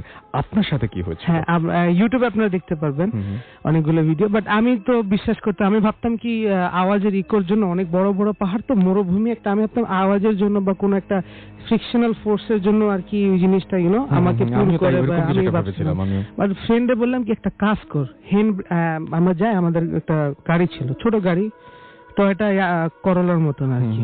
আমি বললাম তুই একটা কাজ করতি, আদনান ফ্রেন্ডটা যেটা ছিল। আমি বললাম কি তুই একটা কাজ কর, হ্যান্ড ব্রেক তুলে রাখ, গাড়ি যদি চলে হ্যান্ড ব্রেক ছাড়া, হইতে পারে ইউটিউবে যাতে হ্যান্ড ব্রেক তুলে না, আমি হ্যান্ড ব্রেক তুলে রাখ। আর আসল ভাই জানেন, হ্যান্ড ব্রেক তুললে তো গাড়ি মুভ করা ইম্পসিবল, যদি মুভ করে মানে it will rotate 360 degree rotate করে। তখন বারবার করে জিজ্ঞেস করছিলাম যে এরকম হচ্ছে কেন, মানে তো আমরা ছাড়ে দিলাম গাড়িটা আর কি, দেখি কি হয়। ও মা, লাইক আফটার 2 মিনিট দেখি কি নিজে চলা শুরু হয়ে গেছে, দিনের বেলা রাসেল ভাই। হ্যাঁ, ব্যাপারটা খুবই মানে উইয়ার্ড একটা মানে। তো আমরা ছাড়ে দিলাম, হ্যান্ড ব্রেক তোলা, রাসেল ভাই গাড়িটা নিজে চলতেছে, মানে একটা পাহাড়ে 1-2 কিলোমিটার চলছে, জায়গাটা দেখেছি ইউটিউবে। হ্যাঁ, 60 to 80 কিলোমিটার পার আওয়ার স্পিডে ছিল। তারপর লাস্টের দিকে যায় যখন পাহাড়টা মানে পাহাড়ের কাছাকাছি চলে যাবে, ওটা আবার ইউ টার্ন মারে, এবং স্টিয়ারিং ঘুরছে না, হ্যান্ড ব্রেক দেওয়া, স্টিয়ারিং ঘুরছে না, এবং এক্সিলারেটরে কোনো কেউ চাপ দিলে তো একটা প্রেসার দেবে। হ্যাঁ ঠিক আছে, কেউ আসে জিন চাপ দিতেছে, দেখতেছে কি যে হ্যাঁ চাপ দিতেছে, সেরকম কিছু না, কোনো অ্যাপিয়ারেন্সে। গাড়িতে বসে আছে, নিজে স্টিয়ারিং ঘুরতেছে, গাড়িটা নিজে ঘুরতেছে, টায়ার ঠিকই ঘুরতেছে, স্টিয়ারিং ঘুরতেছে না। ব্যাপারটা খুবই মানে আমি বললাম ভাই জলদি জলদি চল এখান থেকে, আর এখন বেশিক্ষণ থাকা আচ্ছা, যাবে না। আমি আমার কাছে হঠাৎ করে বললো গাড়িটা কিছু মানে এরকম তো যাই না, এরকম মানে কিছুটা কি শূন্য ছিল, মানে না শূন্য ছিল, নর্মাল। সেটাই বলছি, মানে আপনি রাস্তাতে যে আবার যাচ্ছেন, রাস্তায় চললে যে বোঝা যায় যে হ্যাঁ রাস্তায় চলছে, গাড়ি গড়াচ্ছে, সেটা বুঝতে পারছেন না। 80 কিলোমিটার/আওয়ার রাস্তা, সেটাই না বুঝার কি, সেটাই। সো আমরা বললাম কি যে ভাই জলদি জলদি চল। আমি ও ব্রেক টেক দিয়ে হ্যান্ড ব্রেক নামায়, তখন ও এক্সেলেটার তখন ডিস্টার্ব করে না আপনাকে, ও খালি নিজের ইয়াটা দেখায় আর কি, প্রেসেন্স, যার জন্য মিটার চলছে। আর সবচেয়ে বিষয় রাসেল ওখানকার যে কোনো হন্টেড প্লেস থাকলে গভর্নমেন্ট প্রহিবিট করে দেয়। ইভেন ওখানকার বোর্ডও দেওয়া আছে, মানে স্বীকৃত না হলে তো মানে একটা ট্যুরিজম বলতে গেলে ওখানে বোর্ড দেওয়া আছে। ওখানকার লোকাল যারা পাবলিক আছে সবাই জানে এখানে কি হয় না হয়। অনেকে যারা সায়েন্স ফিলোসফিক্যাল তারা বলে fictional force all that, but আমি যেহেতু এক্সপিরিয়েন্স করছি, আমি আমার এক্সপিরিয়েন্সটা বলতেছি। ওখানে গভর্নমেন্ট প্রহিবিট করে দিছে, after sunset you are not suppose to stay there. সানসেটের ওখানে থাকলে থাকা যাবে না আর কি। সো মানে সানসেট হইলে আপনাকে ওই জায়গা ছাড়তে হবে, ইউনো। আর সানসেটের হওয়ার আগে ইভেন লোকাল পুলিশও ওখানে যায় না, বাট সানসেটের আগে 35 কিলোমিটার দূর তো জায়গাটা, তো 20 কিলোমিটার আগে বা 10 কিলোমিটার আগে সৌদি পুলিশ চেকপোস্ট বসায় দেয়, যাতে ওই জায়গা কেউ না যায় রাতে ফাঁসদামি করে আর কি। অনেকে হয় না একটু ফাঁসদামি করতে গেলেও দেখলো, গভর্নমেন্টই ওই জিনিসটা প্রোটেক্ট করছে আর কি, মানে ওখানকার হেরিটেজ। আচ্ছা, কেউ কি এরকম বলেছে যে আসলে মানে যারা বিশ্বাস করেন, জিনে বিশ্বাস করেন বা যারা বিশ্বাস করেন, তাদের মধ্যে সবার ধারণা কি আসলে জিনিসটা কেন হয়? কেউ কি বের করতে পেরেছে নাকি এটা একদম অমীমাংসিত? অনেকে মানে এটা হচ্ছে কি, এটা অনেক বছর ধরে আমার মাদিরা জানে, কত রাসূলুল্লাহ সাল্লাল্লাহু আলাইহি ওয়াসাল্লামের যুগ থেকে আর কি ওই জায়গাটা আর কি, অনেক পুরানো ট্রাইব আর কি। অনেকে বলে ওটা এক ধরনের বাজার ওদের, ইউনো। অনেকে ওখানকার লোকাল পাবলিক বিশ্বাস করে কি এখানে একটা বাজার হয়, সব মানে যেরকম আমাদের হয় না নর্মাল বাজার, যেখানে সব গ্যাদারিং হয় মানুষদের, ও বলে ওখানে ওদের গ্যাদারিং হয়। আচ্ছা আচ্ছা। তো এটা একটা খুব একটা আজব মিস্ট্রি আর কি, বারমুডা ট্রায়াঙ্গেলের মতন একটা মিস্ট্রি। সেটাই আসলেই তাই। ওকে, আমরা আরো শুনবো ঘটনা ওনার কাছ থেকে, এবং অনেকগুলো ঘটনা এখনো বাকি রয়েছে। আমরা একটা লাদাখের একটা চমৎকার ঘটনা শুনবো, যেটা হচ্ছে তারই একজন ফ্রেন্ড যার সাথে পরিচয় হচ্ছে ওখানেই, এবং তার জীবনে ঘটে যাওয়া ঘটনা, সেটাও আমরা শুনবো ইনশাআল্লাহ যদি সময় থাকে। আমি তো SMS পড়ি, মৌমি আমাদের SMS, তারপর আপনার ঘটনায় যাবো আমরা। লিসনার্স, আমি রুবেল বলছি ফ্রম জগন্নাথ ইউনিভার্সিটি। ওকে, আমরা চলে যাই ঘটনায়। আচ্ছা ঠিক আছে রাসেল ভাই, ঘটনাটা হচ্ছে 2011 সালের এপ্রিল আর মে মাসের দিকে কাহিনীটা। তখন আমার কোচিং, আমি আসলে আমার ইন্টারমিডিয়েটে পড়তাম, তখন আমার কোচিংটা ছিল রাত 8:30 পর্যন্ত। অ্যাকচুয়ালি বাসায় মানে কথা বলার মতো পসিবল ছিল না, দ্যাটস ওয়াই আমি বাসায় বলছিলাম রাত 10টা পর্যন্ত কোচিং। এই জন্য আমি ওই সময়টুকু আমার পাশে, বাসাটা ছিল আমাদের শেরপুর, আমার বাসাটা হচ্ছে শেরপুর জেলার সদরে, এখন একটা বড় গুরুস্থানের পাশে আমাদের বাসাটা, ঠিক আছে। তো আমি ওই সময়টুকু, যে সময়টুকু আমি বাইরে থাকতাম, ওই সময়টুকু গুরুস্থানে বসে ফোনে কথা বলতাম অথবা ফ্রেন্ডের সাথে আড্ডা বা গান শুনতাম। আচ্ছা, তো ঘটনার দিনও আমি গান শুনছিলাম গুরুস্থানে বসে। দিনটা ছিল, রাতটা ছিল অনেক অন্ধকার, ঠিক আছে, রাত 9টার দিকে রাসেল ভাই। তো আমি বসে গান শুনছি, মানে কথা বলার জন্যই ওয়েট করছিলাম। তো এর মধ্যে হঠাৎ করে আমি অনেক বেশি অন্ধকার ছিল যে আমি ফিল করি যে আমার পিছন থেকে একজন মানে কিছু একটা আমাকে মানে আক্রমণ করেছে। আচ্ছা, ঠিক আছে। তো আক্রমণ করার পর তো আমি মানে অ্যাটলিস্ট আমি ভয় পাইনি যে ভূত পেট বা অন্য কিছু, ঠিক আছে। তো আমি ওই সময় রাসেল ভাই ভয় পাইছিলাম যে হয়তো বা গুরুস্থান থেকে কোনো জীব জানোয়ার আমাকে ধরছে। আমি লাফাচ্ছিলাম, ওটা ছাড়ানোর জন্য লাফাচ্ছিলাম। তো অনেকক্ষণ লাফানোর পরও ওটা ছাড়ছিল না, অ্যাটলিস্ট 2 থেকে 3 মিনিট পর এটা ছেড়ে দেয় আমাকে। ছেড়ে দেওয়ার পর আমি মানে বোকা বনে যাই আমি কেন লাফাচ্ছিলাম, ঠিক আছে। দেন আমি আবার ওখানে বসে আমি আমার ফ্রেন্ড রনি, ওকে ফোন করি, যে ফোন করে আমি হাসাহাসি করছিলাম যে নিজে মানে বোকা হয়ে গেলাম, কি হলো। তো রাসেল ভাই, আমি যেহেতু আমার কোচিং থেকে আমি পরীক্ষা দিয়ে আসছিলাম, আমার প্যান্টের পকেটে একটা স্কেল ছিল। তো স্কেল আমি বসার 2 থেকে 3 মিনিট পর স্কেলটা আমার সামনে একদম খোলা মাঠ, গুরুস্থানে একদম খোলা মাঠে স্কেলটা একদম আস্তে আস্তে পড়তেছিল। আচ্ছা, তো ওইটা দেখে আমি মানে চরম ভয় পাই। এমনি খুব অন্ধকার ছিল, এলাকায় ইলেকট্রিসিটিও ছিল না। তো আমি ওখান থেকে আমার একদম গায়ের লোম দাঁড়িয়ে যায়, আমি একদম দৌড়ে বাসায় চলে আসি। তো বাসায় এসে কাহিনীটা আমি কাউকে বলি না, কারণ বললে হয়তো রাত্রিবেলা মা কোচিং এর সাথে যাবে, আমাকে একা যেতে দিবে না। ঘটনার দিন ছিল আপনার শনিবার, ফার্স্ট শনিবার। সেকেন্ড শনিবার আমি আমাদের বাসায়, আমি ওই দিন ফ্রেন্ডের কাছ থেকে অনেক রাত করে বাসায় আসি। তো আমাদের বাসার ডাইনিং এ আপনার বেসিন ছিল না, দেখছি মা আপনার ওই ডাইনিং এর উপর একটা মেলামাইনের বড় একটা গামলা রাখছিলেন, ওখানে আমরা হাত ধুইতাম আর কি, বা প্লেট পরিষ্কার করতাম। তো আমি বাসায় ফিরে দেখি সবার খাওয়া শেষ, আমি বাকি আছি। তো আমি এসেই দেখি গামলাটা একদম পানিতে ভরা, মানে হাত ধোয়ার কোনো ওয়ে নাই। তো আমি বাসায় চিল্লাইতেছিলাম যে এটা মানে পরিষ্কার করে কেন রাখে নাই। তো অনেকক্ষণ চিল্লাচিল্লি করবো, আমি খাইতে বসি, বসবো, বসি না তখন আর কি, আমি বসবো জাস্ট চেয়ারটা আমি টান দিছি, আমার ডাইনিং এর সাথে আমার হাত বা আমার বডি কোনো টাচ লাগে নাই। তো এই সময় আপনার আমার গামলাটা এমন ভাবে পড়ে যায়, ঠিক আছে, মানে আমার ডাইনিং এর সাথে কোনো রিলেটেডই না। হ্যাঁ, এটা দূরে থাকার কথা, একটু দূরে একদম ready না। আমি জাস্ট চেয়ারটা ধরছি, এই সময় আমার গামলাটা পড়ে যায় একদম ফ্লোরে, এমন ভাবে পড়ে যাতে আপনার 20 থেকে 25টা টুকরা হয়ে যায়। এটা অসম্ভব, উইয়ার্ড ব্যাপার, মানে একদম ঘোরা ঘোরা হয়ে যায়, ঠিক আছে, পানি সহ একদম। তো মা উঠে তো চিল্লাচিল্লি শুরু করছে, মাছ আমি রাগারাগি করে এটা ফেলে দিছি, ঠিক আছে। তো এটাও তো বাট সবাই মা আমাকে বকাবকি করছে, বাট আমি তো বুঝতে পারছি যে কাহিনীটা কি। গত শনিবারের কাহিনীটা ওইরকম হলো। আর একটা জিনিস মিস করে গেছি যে গত শনিবার এই কাহিনীর পর থেকে আমি সাপ, ইঁদুর, মানে বাসায় ঘুমালে চোখ বন্ধ করলে বা চোখ খুলেও দেখতাম ওয়ালে হাঁটতেছে এরকম। তাই মানে জাস্ট আপনি চোখের সামনে একদম দেখতে পাচ্ছেন। চোখের সামনে এটা কোনো কি শ্যাডোর মতো না, একদম আপনি জলযন্ত্র, একদম ক্লিয়ার, একদম জলযন্ত্র ক্লিয়ার। আমি হঠাৎ চোখ খুলে দেখতাম যে ওয়াল দিয়ে হাঁটতেছে। আমি হঠাৎ করে ভয় পেয়ে যেতাম, বাট আবার দেখতাম না কিছুই নাই। তো ফ্রেন্ডদের সাথে হাঁটতে গেলেও মাঝে মাঝে আমি লাফাইতাম, মানে এমনি লাফ দিয়ে উঠতাম, আমার নিজে চমকায় উঠতেন আর কি। হ্যাঁ, সাপ বা ইঁদুর হেঁটে যাচ্ছে। আচ্ছা। তো আমি অনেক সময় ফ্রেন্ডকে বলতাম না, কারণ এটা বললে সবাই হাসবে দিনের বেলাও, ঠিক আছে। তো গেল, তখন থেকে আমি নিজে একটু সতর্ক ছিলাম যে রাতের বেলা একা বের হইতাম না। তো নেক্সট স্যাটারডে, পরপর 3 স্যাটারডে, কিন্তু ঘটনাটা 3টাই আপনার স্যাটারডে। তো নেক্সট স্যাটারডে আমি ওই দিন 1 সপ্তাহ তো আস্তে আস্তে ঘটনা ভুলে গেছি, ঠিক আছে। তো ভুলে যাওয়ার পর আমার এক ফ্রেন্ড ওই দিন ফোন দেয় রাত 12:30টার দিকে, তো ওর ইমার্জেন্সি ফ্ল্যাগজি লাগবে, ঠিক আছে। তো আমাদের বাসাটা ছিল আপনার শেরপুরের সিংপাড়া এলাকায়। তো সিংপাড়া থেকে খড়মপুর, ওখানে রাত 1টা-1:30 পর্যন্ত ফ্ল্যাগজি দোকান খোলা থাকে। আচ্ছা। তো আমি যাবো কি যাবো না চিন্তা করলাম। আর অ্যাকচুয়ালি আমি আগে থেকে একটু রাতের বেলা বাইরে মানে থাকতে পারতাম, ভয় পেতাম না। তো আমি বের হই রাতের বেলা ফ্ল্যাগজি দেওয়ার জন্য। এবং ওই জায়গায় তো 1টা-1:30 মানে অনেক রাত। হ্যাঁ, মোটামুটি অনেক রাত। রাস্তায় সব দোকানপাট বন্ধ হয়ে যায়, 2-1টা চায়ের দোকান খোলা থাকে। তো আমি বের হই বাসা থেকে, চুরি করে বের হই বাসা থেকে, পেছন দরজা দিয়ে বের হই। তো বের হয়ে আমি যাচ্ছিলাম খড়মপুর ফদ ভাইয়ের দোকানে যাই। তো ওখানে বসে আমি আড্ডা দিই কিছুক্ষণ, উনি আমার পরিচিত ছিল। তো সবসময় ফ্ল্যাগজি করতাম, আড্ডা দিয়ে ফ্ল্যাগজিও দিই। ফ্ল্যাগজি দিয়ে 1:15 বা 20 এরকম আমার টাইমটা মনে আছে আর কি। তো আমি বের হয়ে আমি খড়মপুর 3 রাস্তা মজা শেরপুর থেকে শুনতেছে, ওরা নিশ্চয়ই বুঝতে পারছে যে মোড় থেকে আমি বাসার দিকে যাব, আমার মোড়ে বাসার দিকে রান করব।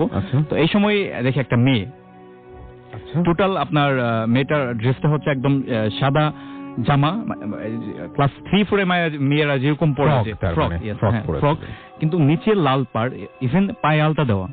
আর পিছন থেকে আমি চুলগুলো দেখলাম একদম মানে কোমরের নিচ পর্যন্ত। আচ্ছা। তো আমি হেঁটে হেঁটে যাচ্ছি, আমার কোনো কিছু কনসেন্ট্রেশন নাই যে রাত 1টার সময় একটা মেয়ে মানুষ অসম্ভব। আর আমার এদিকে কোনো খেয়াল নাই, মানে আমি জাস্ট ইমপ্রেসড যে আমি মেয়েটার পিছনে যাচ্ছিলাম, ঠিক আছে। তো মেয়েটার পিছনে যাচ্ছি, আমি মানে আমাকে অদ্ভুত ভাবে টেনে নিয়ে যাচ্ছে আর কি মেয়েটা, অন্য কোনো দিকে আমার কোনো খেয়াল নাই। আমি যাচ্ছি। তো আমাদের খড়মপুর মোড় থেকে হেঁটে হেঁটে কলেজের সামনে আপনার ডান দিকে টার্ন করলে আপনার ডিসি অফিস আমাদের শেরপুরে। তো ডিসি অফিসের সামনে আপনার পুকুর। তো আমি ওই পর্যন্ত হেঁটে যাচ্ছি, তখন আমার 10 থেকে 15 হাত আপনার ডিস্টেন্স মেয়েটার সাথে। আমি কোনোভাবে ধরতে পারছি না, বাট আমার খুব ইচ্ছা হচ্ছে মেয়েটার সাথে কথা বলবো। আচ্ছা। তো আমি যখন পুকুরটার সামনে আসি, তখন মানে আমার সেন্স ফিরে যেটা আমি মানে কোথায় আসছি, মানে অনেক রাত। তো আমি তো বাসা থেকে বেরিয়েছি রাত 12:30টার দিকে। তো আমি তখন দাঁড়াই আমি ফোন বের করি, দেখি আমার ফোনে অনেকগুলো ফোন আসছে। আমাকে যে ফোন দিচ্ছিল অনেকগুলো ফোন দিছে। তো আমি ঘড়ি দেখি রাত 3টা বাজে।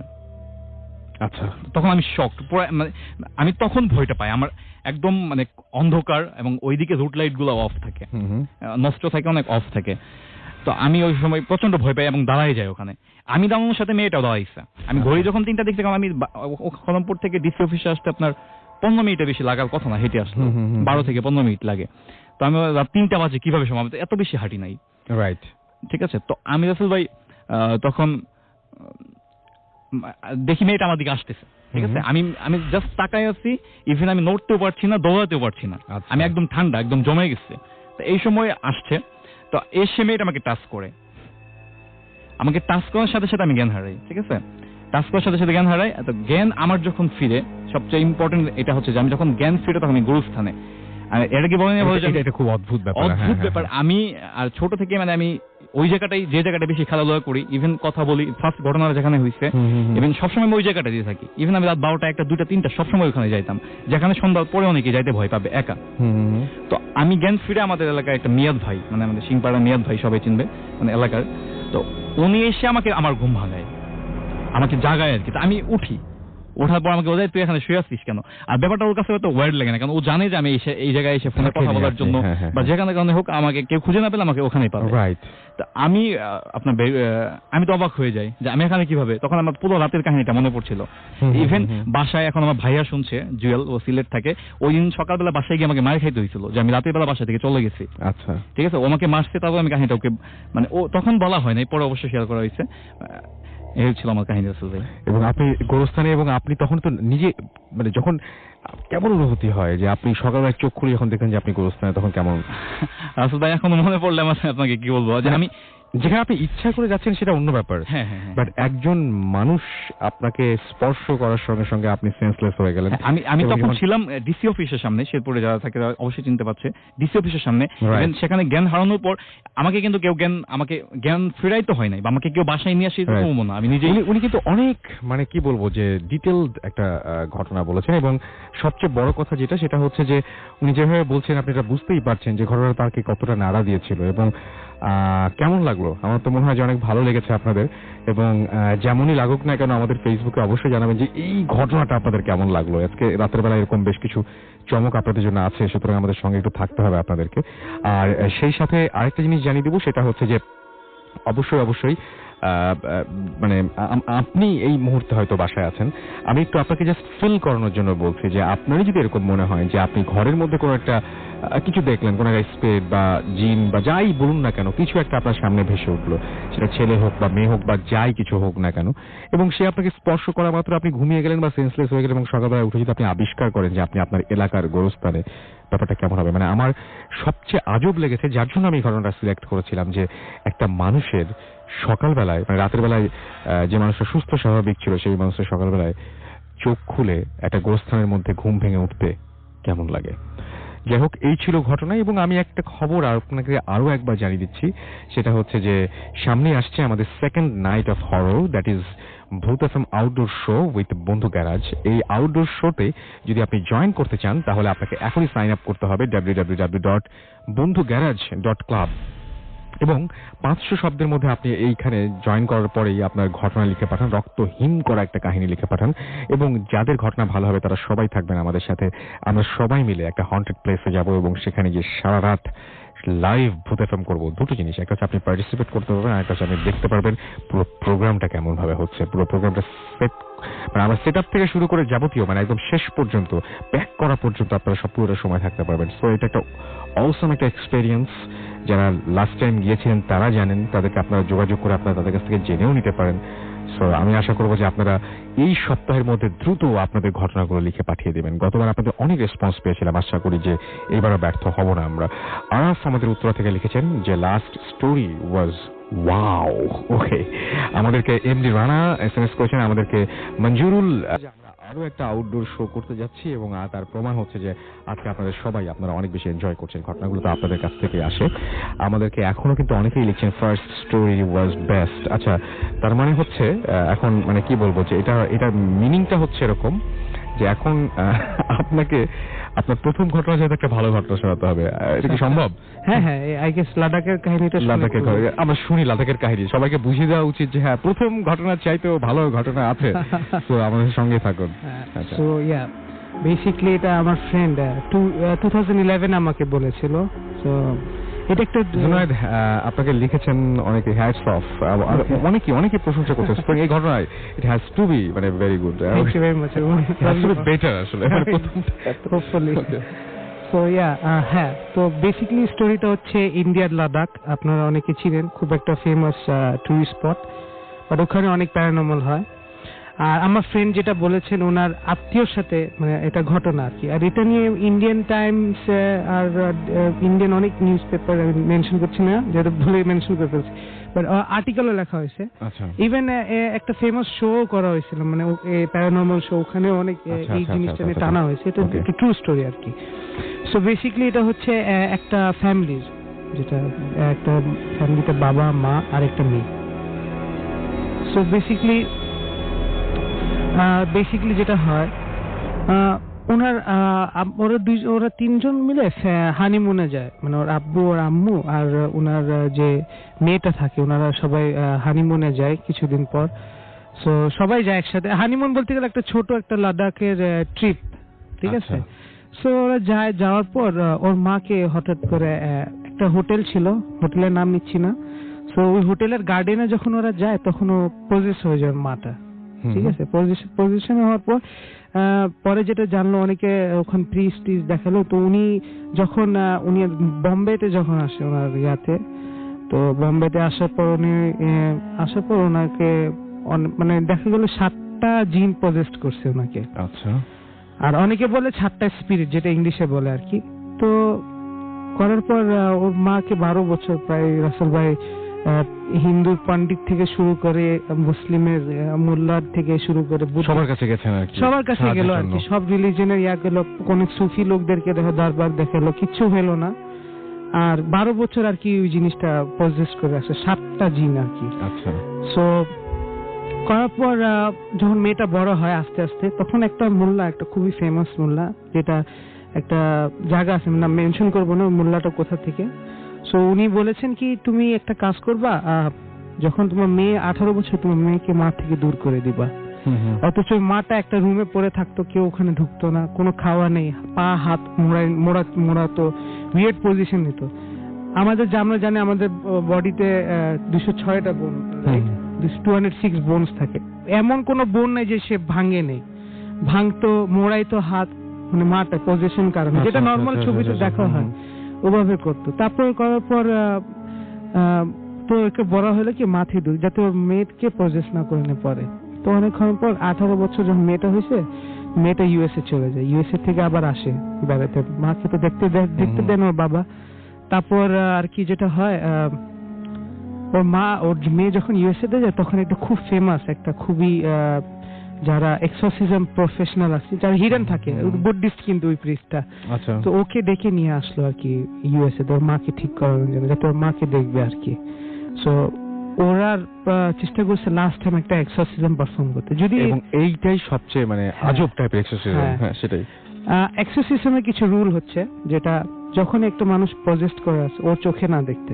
আমি সবার জন্য একটু বলি যে এক্সোরসিজম হচ্ছে, আমরা যেটা বলি আমাদের এখানেও বলা হয় যে কোনো কিছু ছাড়ানো আর কি, মানে আপনি হয়তো পজেস্ট আছেন, আপনার পজেস্ট সেটা থেকে আপনাকে ছাড়ানো বা ঝাড়া এরকম টাইপের কিছু একটা। ওকে, ফাইন।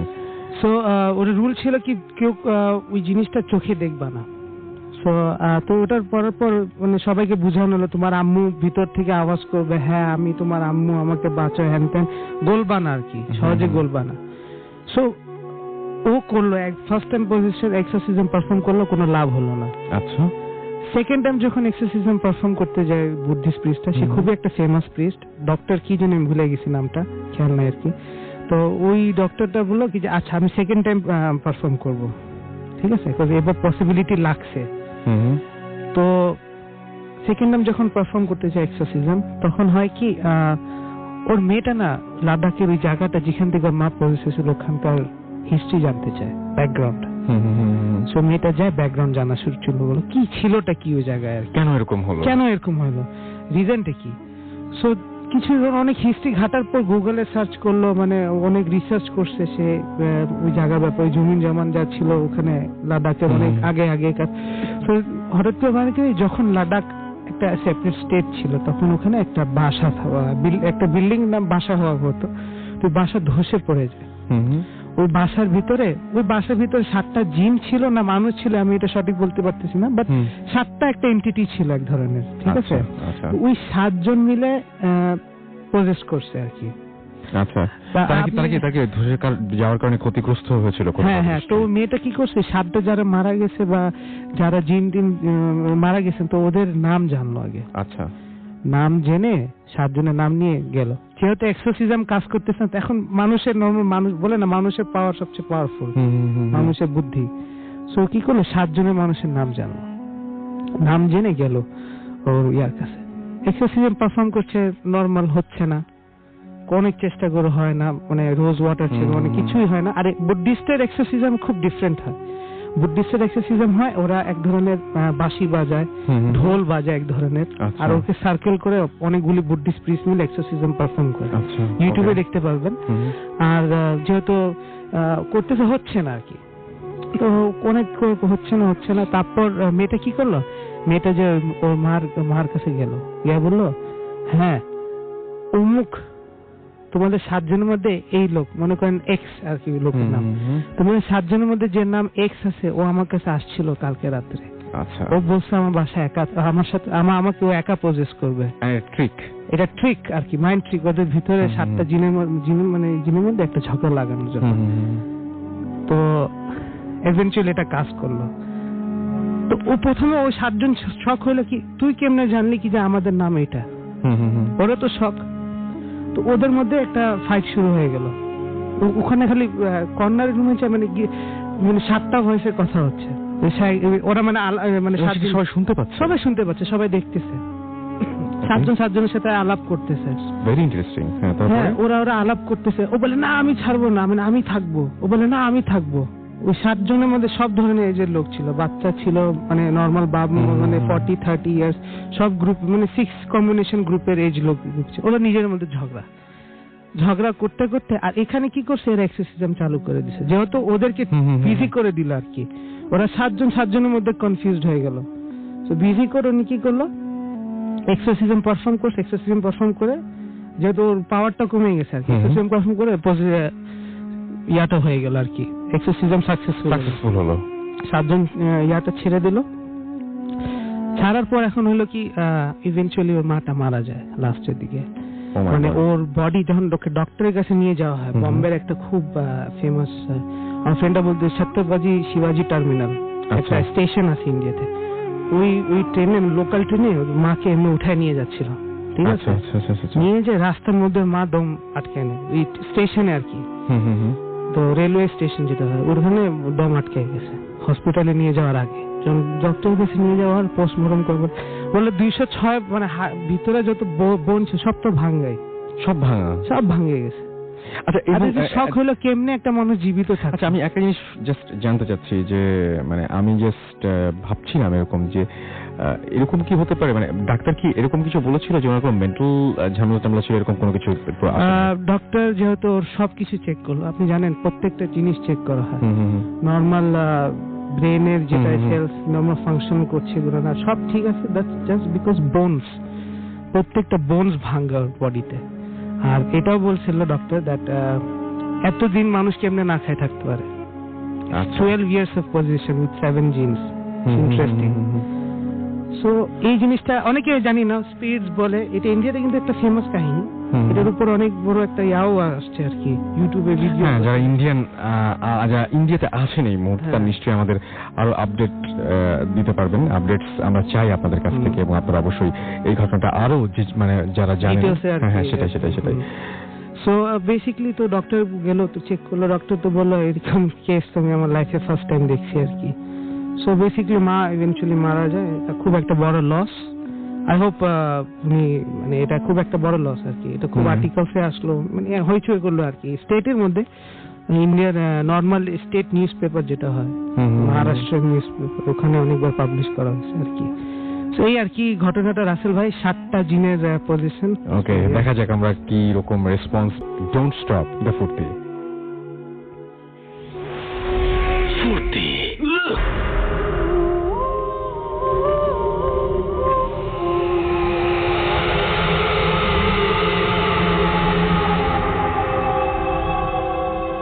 Welcome back. শুনছেন সবসময় রেডিও ফুর্তি 88.0 FM।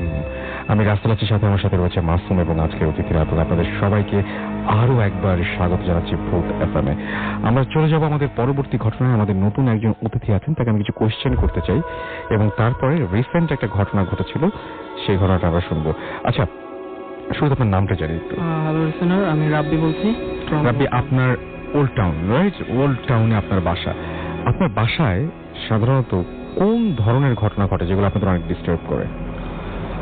ভাইয়া, মানে যখনই রাতের বেলা, যেমন কিছু দেখা যায় যে এক ধরনের বিড়াল পিছু হাঁটে, এবং অনেকে যারা রাতে নামাজ পড়তে ওঠে তারা অনেকে দেখে যে কে যেন নূপুর পরে সিঁড়ি দিয়ে হাঁটে, মানে যেগুলো রেগুলার সিম্পটম সেগুলো হয়, যে ঢিল পড়া। কিন্তু একটা অদ্ভুত জিনিস আপনি বলেছিলেন, সেটা খুব অদ্ভুত লেগেছিল আমাকে, সেটা মাঝে মাঝে মনে হয় যে কেউ যেন পানি ছিটিয়ে দিচ্ছে। পানি দিচ্ছে, তারপরে বিভিন্ন ধরনের ডিস্টার্বিং আর কি। আর একটা যদি বলি, ধরেন যে আপনি বাসা বসে আপনাকে নাম ধরে ডাকবে। আচ্ছা, আচ্ছা, কেউ কাউকে কোনোদিন ক্ষতিগ্রস্ত হয়েছে, কাউকে কোনোদিন মানে আঘাত করা বা এরকম কোনো কিছু? না, সেরকম কিছু করেনি। বাট ফার্স্ট টাইম আপনার সাথে এই ঘুড়ি উৎসবে হয়েছে। ঘুড়ি উৎসবে কি করছিলেন আপনি সেদিন বিকেল বেলায়? যেমন ঘুড়ি উড়াচ্ছিলাম, তো সাথে আমার মামাতো ভাই ছিল। তো ঘুড়ি ওড়ানোর সময় মানে বেশ কিছু ডিস্টেন্স মানে বজায় রেখে, তো ঘুড়ি আমি তখন দুপুর বেলা উড়াচ্ছিলাম, 12টা-1টার দিকে হবে এরকম টাইম। তো সাধারণত তখন মানে মানুষ কম, আমি জাস্ট ঘুরে উড়াচ্ছিলাম। তো সেই মুহূর্তে দেখলে এক পশলা বাতাসের মতো এসে আমার গায়ে মানে বডিতে হিট করে ছিটকে ফেলে দিল। আচ্ছা। তো আমি পিছনে কয়েক হাত পিছনে চলে গেলাম। আমার সাথে যখন আমাদের ভাই ছিল, মানে ও অবাক হতভম্ব হয়ে গেল। হয় একটা মানুষ দাঁড়ানো অবস্থায় কিভাবে, ও বলতে ইচ্ছা করে করলে? আমি বললাম না। এইভাবে করে ফিট করে আমিও ঠিক বুঝতে পারলাম না। হঠাৎ করে আপনি একদম শিওর যে কেউ আপনাকে ধাক্কা দিয়েছে? হ্যাঁ, তা না হলে আমি হঠাৎ ঘুরি অবস্থা আমি কিভাবে পিছনে চলে যাব। এবং তারপরে তো ঘুড়ি উৎসব সেদিন গেল, আপনি আজকে চলে এসেছেন আমাদের সাথে এই ঘটনাটা শেয়ার করলেন। আরো কিছু ঘটনা আছে, সেই ঘটনাগুলো হয়তো অন্যদিন তার কাছ থেকে শুনবো আমরা। এবং বাসা নিয়ে অনেক ধরনের আজব আজব ঘটনা তার সাথে ঘটে। এবং আপনি কি বলবেন যে আপনি আসলে ক্ষতিগ্রস্ত হয়েছেন, নাকি আপনি বলবেন যে না ক্ষতিগ্রস্ত হয়নি, দুষ্টুমি করেছে কেউ হালকা? ক্ষতিগ্রস্ত বলতে কি, যে ঢাকাতে পড়ে গেলাম, হয়তো এর থেকে বড় ধরনের কোনো রিস্ক বা মানে ঝুঁকি হতে পারতো। তারপর তো অল্পের মধ্যে হয়তো বা সেরে গেলাম। আচ্ছা, অল্পের মধ্যে সেরে গেলেন। আচ্ছা, ঠিক আছে, ফাইন। আমার আপনার আরেকটা ঘটনা ছিল, সেই ঘটনাটা আমরা অন্য একদিন শুনবো, ওকে? যেহেতু অনেক বড় ঘটনা ছিল ওইটা, তো আমরা পরে শুনবো। And thank you so much. আমরা আরেকবার জুনায়েদের কাছে যাই, এবং আমি একটু আগে অফ এয়ারে তার সাথে কথা বলছিলাম, এবং তিনি বলছিলেন যে হ্যাঁ, যে ঘটনাটা আপনারা টিভিতে দেখছেন ওই লাদাখের, সেই ঘটনাটা অনেকটাই রং চং মাখিয়ে বলা হয়েছে, কিন্তু বেসিক যে ঘটনাটা সেটা আসলে এমন ছিল। আপনারা অনেকেই জানেন যে যখন ওইটা ফিকশন তৈরি করা হয় তখন অনেক রং জড়াতে হয় সেখানে, এবং মূল ঘটনা থেকে আরো ইন্টারেস্টিং করার জন্য আরো অনেক কিছু। বাট মূল যে ঘটনাটা ছিল সেটা হচ্ছে এটাই। যাই হোক, আমরা আমার সাথে কথা বলছিলাম আরেকটা বিষয় নিয়ে। তিনি বলছেন যে আপনি বলছেন যে আপনাদের ওখানে প্রচুর ব্ল্যাক ম্যাজিক করা হয়। প্রচুর বলতে গেলে কি, মানে ওখানকার আরব ট্রাইবস এর যেটা ট্রেডিশন ছিল, আগেকার লোকরা হাজ উমরা করতেন, তো ওখানকার দেখতেন না আপনারা অনেকে দেখায় তো, মানে একটা বল নিয়ে বসে ইমাজিন করে, এটা কিন্তু একটা আরবের ট্রেডিশন আর কি। আপনি কি এরকম চোখের সামনে দেখেছেন? দেখেছি বলতে গেলে আমি ইন পার্সন মিট করছি অনেক যারা ব্ল্যাক ম্যাজিক করে। কেন করেন তারা এটা? করে মানে ওখানকার লোকের তো টাকার অভাব নেই, আপনি এটা জানেন কি, যে ওখানকার লোকের অনেক টাকা, কিন্তু ওখানকার লোকের এখনো ওই ট্রেডিশন গুলি এখনো বাস্তব আছে আর কি। স্পেসিফিকলি বলতে চাবো না কি সবাই খারাপ এরকম না, বাট এখনো হালকা পাতলা হয়। ওখানকার গভর্নমেন্ট, এটা সব দেশেই তো ইলিগাল, রাইট? আর সৌদিতে তো অনেক ইলিগাল, শারিয়া ল হিসাবে একটা খুব একটা ইয়া আর কি করে। সো বেসিক্যালি যেটা হয়, মানে ওখানে এটা আল-হামরার কাহিনী, জেদ্দা সৌদি আরবিয়াতে। যারা আল-হামরাতে থাকে ওরা অবশ্যই জানবে এই ঘটনাটা। আল-হামরাতে একটা জায়গা আছে, আল-হামরা হসপিটাল যেটা আছে, ওটার পিছনে একটা ইন্দোনেশিয়ান মহিলা আর একটা সৌদি মহিলা দুজন মিলে ব্ল্যাক ম্যাজিক করতেন। মানে ওরা এক ধরনের ধান্দা শুরু করছিল আর কি, কারো কিছু করতে হবে আমার কাছে চলে আসো, ইউনো।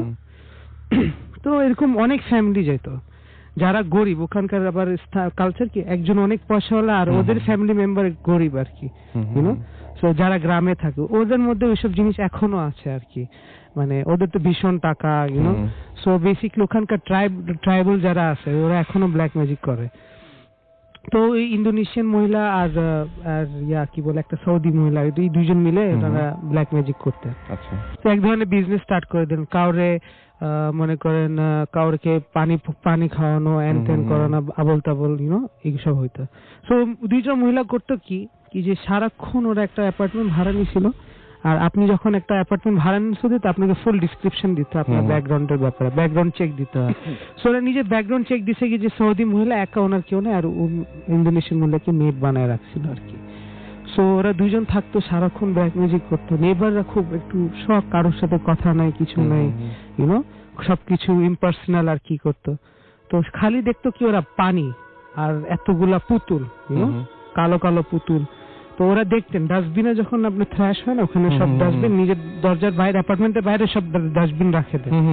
তো এক দুই দিন না দেখলো এরকম করে করে পাশের বাসার যে নেবার ছিল ইন্ডিয়ান ফ্যামিলি, ওরা খুলে দেখলো কি জানে এটার ভিতরে এত পুতুল কি। তখন ওরা বুঝে গেল, আর আরো একটু উইয়ার্ড টাইপস, কথায় সোশ্যাল টাইপস ছিল না এত। সো এরকম করার পর অনেকক্ষণ দেখলো, আর অনেক লোকজন আসা যাওয়া করতো ওদের বাসায়, কি করতো না করতো। তো একটা লোকের আমি একটা কাহিনী বলি ব্রিফলি। সো ছেলেটার এমন অবস্থা হয়ে গেছে রাসেল ভাই, যে ছেলের উপর ব্ল্যাক ম্যাজিক করছে, সে খালি ভমিট করতো, ব্লাড ভমিট করতো। আর ব্ল্যাক ম্যাজিক খুব একটা ফ্রাজাইল জিনিস, এটা প্র্যাকটিস করতে হলে আপনার অনেক ভিতর থেকে স্পিরিচুয়ালিটি থাকতে হবে, ইউনো। আপনি হঠাৎ করে যা করতে হবে, একটু ভুল হলে আপনার উপর চলে আসবে সবকিছু। কিন্তু সো এরকম অনেক একটা ছেলের উপর করছে, তো ওই ছেলেটা সামহাও খবর লাগে, বুঝে গেছেন কি এই জায়গা থেকে আর কি হয়েছে আর কি। আর খুব যারা ইন্ডিয়ান ফ্যামিলির পাশে খুব নেগেটিভ ভাইবস আসতো, ওই বাসার সামনে বিড়াল আসা যাওয়া করতো, ইউনো, একটু স্পিরিচুয়ালিটি এরকম বাতাস অনেক হতো, জেদ্দাতে এত বাতাস হয় না সাধারণত, মানে স্পেসিফিক সিজনে হয়, বাট নর্মাল সামারে হয় না, এত বাতাস সব জায়গায়। তো এই ধরনের আর কি উইয়ার্ড স্টাফ হইতো ওদের পাশের ফ্ল্যাট থেকে। তো এরকম করার পর একদিন ওরা কমপ্লেন করে বসে, ঠিক আছে, হয়তো লোকজন আসা ডিস্টার্ব হয়, তো ওখানে লোকাল নিউজ পেপার ধরছে ওইসব মহিলাদেরকে আর ব্ল্যাক ম্যাজিক করা সব। আর যখন ওদের অ্যাপার্টমেন্টটা যখন ওদের খুলে আর কি, মিডিয়াতে তো ফ্ল্যাশ করেন ওখানে, বাট ওরা যখন অ্যাপার্টমেন্টটা করে, কিচ্ছু নেই রাসেল ভাই, কিচ্ছু নাই। ওই টিভিতে দেখে না মোমবাতি নিয়ে বসে হ্যান ত্যান আবল তাবল, কিচ্ছুই নাই। নর্মাল মেডিটেশন করে ওরা ব্ল্যাক ম্যাজিক করে আর কি, আর খালি কাগজ আর পানি থাকতো। হ্যাঁ, আচ্ছা। তো এই হচ্ছে আর কি ঘটনাটা আর কি। আর ওই মহিলাদেরকে ধরার পর তো ওদের অনেক সিভিয়ার পানিশমেন্ট হলো, কি হলো এটা বলবো না। আচ্ছা, তো আর এটা লোকাল নিউজ পেপারেও আসছে। আর যে ব্যক্তিটা যার ভমিটিং হতো ব্লাড, সে ইভেন্চুয়ালি মারা গেছে আর কি। ও তার মানে তার ওটা দূর করা যায় না? না, দূর করা যায়নি। তো ও মাই গড, আপনি একটা ব্ল্যাক ম্যাজিশিয়ান এত স্পিরিচুয়ালি স্ট্রং হয় যেটা কল্পনা করার বাইরে। আর ব্ল্যাক ম্যাজিক করা এত ইজিও না। আমি মনে করি কারোর পক্ষে সম্ভব না, আর কারোর চেষ্টা করা উচিত না। কে জানে আপনার উপরে যদি পড়ে যায়। হ্যাঁ, সেটাই আমার তাই মনে হয় আর কি।